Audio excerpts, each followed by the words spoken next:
Hello everybody, and welcome again to my channel. This time I want to talk about how the Watchtower actually sets people up to fail. If you step back and think about it for a minute, this is actually exactly what they do. They set unrealistic expectations for people in their life, they set unrealistic goals for people, and they encourage you to view life in an entirely unrealistic way. For those of us who are now awake, we can step back and see this. But it takes a while to process it. Partly this is because for some amount of time we have had this view of reality that does not match with the actual reality that we find ourselves living in. For those of us who were born into that religion, the only reality that we have ever known was the Watchtower reality. So when we wake up and discover that reality is not what we thought it was, well, we find ourselves in the position of having to relearn just about everything that we one time thought that we knew. So, how exactly is it that the Watchtower sets you up to fail? Well, first of all, they have an unrealistic standard of what the worship of God is. For example, for them, the worship of God means that you literally dedicate your life to serving Jehovah. Now, if you look in the scriptures, you will not find a place where baptism is linked in any way, shape, or form to dedicating your life to God. In fact, in the scriptures, baptism is in semblance of your acceptance of Christ as your Savior, which has nothing to do with dedicating your life to God. The whole concept of dedicating your life, meaning that from that point forward you live your entire life merely to serve God, some people may choose to do that, but there is no requirement in the scriptures of any way, shape, or form that that is what you have to do. Now, Jehovah's Witnesses try to get everybody to dedicate their lives to Jehovah and get baptized as Jehovah's Witnesses. They even do this for young children. And when you are a young children, not of legal age to make a legally binding decision, how can you possibly understand what it means to dedicate your entire life to something? If most of us think back to our childhood, we appreciate the fact that we didn't know anywhere near as much then as we knew now. So for those of us who were baptized in our teenage years or before, and typically speaking, if you are raised as one of Jehovah's Witnesses, your baptism occurred somewhere in your teenage years or before. And a typical argument for Jehovah's Witness parents was, well, if you're old enough to drive, you're old enough to dedicate your life to Jehovah. So typically speaking, the average Jehovah's Witness who is raised as one of Jehovah's Witnesses will have dedicated their life before they are old enough to obtain a driver's license.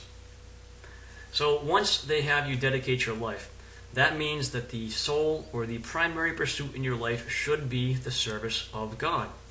And if that is what you decide to do with your life, that's all fine and good. There's nothing wrong with that.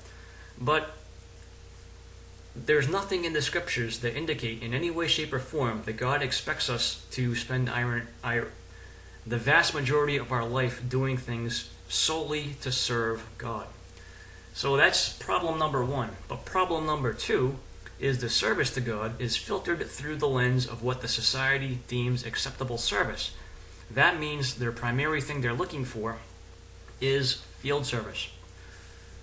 So they advocate people spending as much time preaching as you possibly can. But if you look at the statistics, you see that it takes an inordinate amount of time preaching to get one person baptized. This means that somebody that spends all their time or a lot of their time preaching is going to spend a lot of time getting rejected. It's just statistics. Now, most of us really aren't good at accepting rejection. So if we spend all of our time getting rejected, except maybe for like 1 or 2 or maybe up to 5% of the time, that's going to be pretty depressing. And as humans, we're really not designed to take that much rejection. We need to do something that we're good at, something that we can excel at. So just being rejected that much is something that is detrimental to the human psyche. And even for just the average publisher who goes out on Saturdays, or maybe only 3 or 4 Saturdays or 2 or 3 Saturdays a month, they still encounter an enormous amount of rejection, a lot more than the average person does. And this can have a negative psychological impact. So first of all, you have the society encouraging you to live your life in a very specific way, which may or may not accord with the gifts that you have naturally as a person. So for somebody who is a shy person, who is not good at going to talk to people, or for somebody who can better use their energies creatively, perhaps to create art of some form, to make them spend the majority of their time going and knocking on doors and getting rejected is a damaging thing. You are being set up for failure. You are being set up to have psychological issues.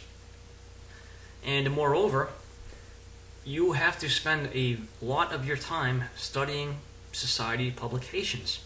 And these publications are very repetitive. And essentially doing this causes you to superimpose the society's version of what they want in your personality onto yourself. So basically you're forcing yourself to be somebody that isn't necessarily your true self. This is another thing that is psychologically damaging. Furthermore, another thing that the society does, that the Watchtower does, which is damaging, is through the numerous rules that they advocate, they wind up encouraging people to be highly judgmental. For example, when you read the literature, there's always admonition about what type of entertainment is acceptable, what type of association is acceptable. Even people in the Kingdom Hall might not be good associates if they don't engage in good entertainment. So everybody is taught to be judgmental. On top of that, you're always told that you have to be improving your relationship with Jehovah. You always have to find a way to do more in service. So a good Jehovah's Witness will always be thinking, well, I'm trying to find a way to pioneer. Why isn't this other person? So they're setting up a structure in which judgmentalism is woven inherently into the fabric of who people are. So the system that's being set up is one that is massively detrimental to people's emotional well-being and health. First of all, they're confined into being directed to do just one thing, and second of all, you're judged based upon your performance for doing that.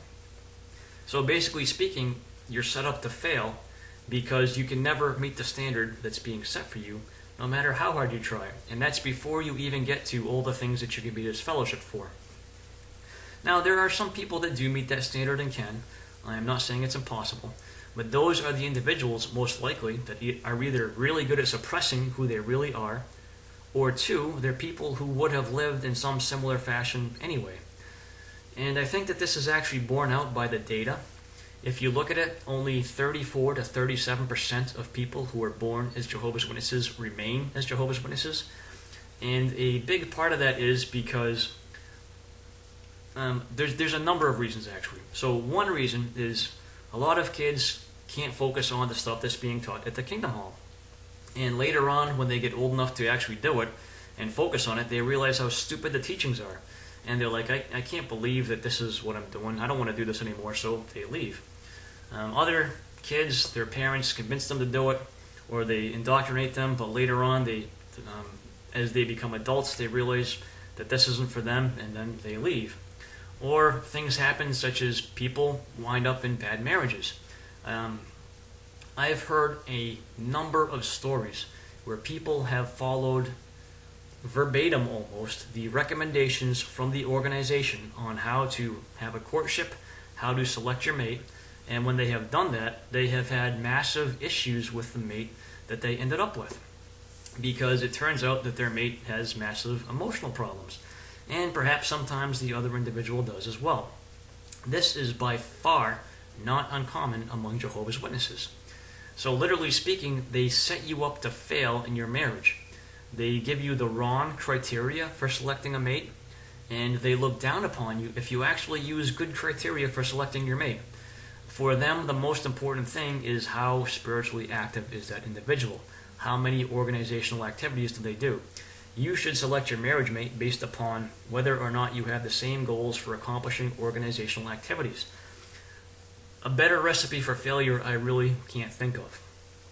And it's borne out by the very data itself. So that's yet another aspect in which the Watchtower sets people up to fail. So when people inevitably fail, doing their best that they can to follow Watchtower doctrine, who's to blame? Well, according to the Watchtower, the people who fail are to blame.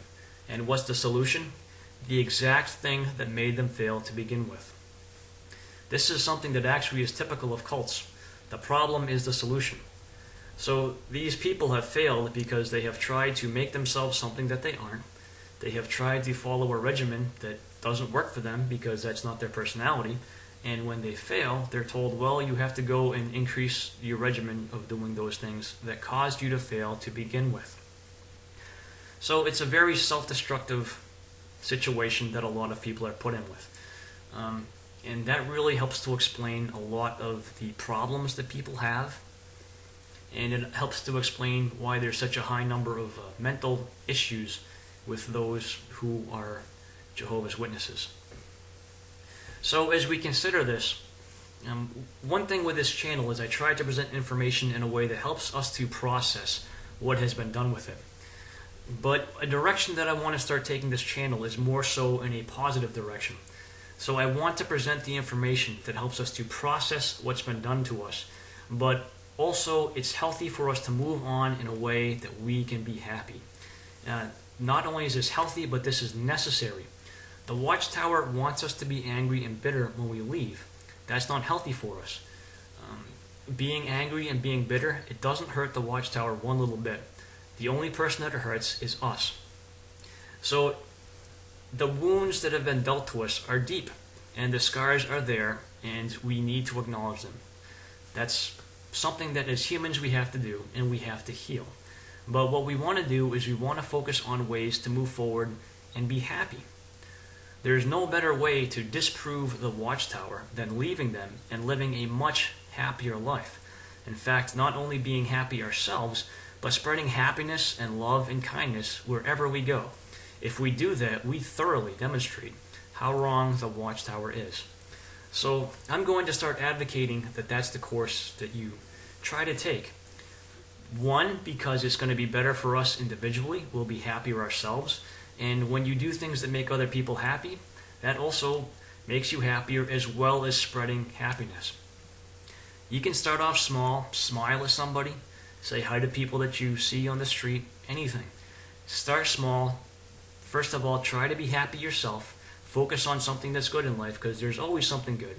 And there's a goal you can set. You can pursue something that you like doing, and you can accomplish it now that you have your freedom. So we have this in our background. We see what the Watchtower's done to us. But our goal moving forward should be to be happy and to make other people happy and to be loving, kind people. And the Watchtower did not teach us how to do that.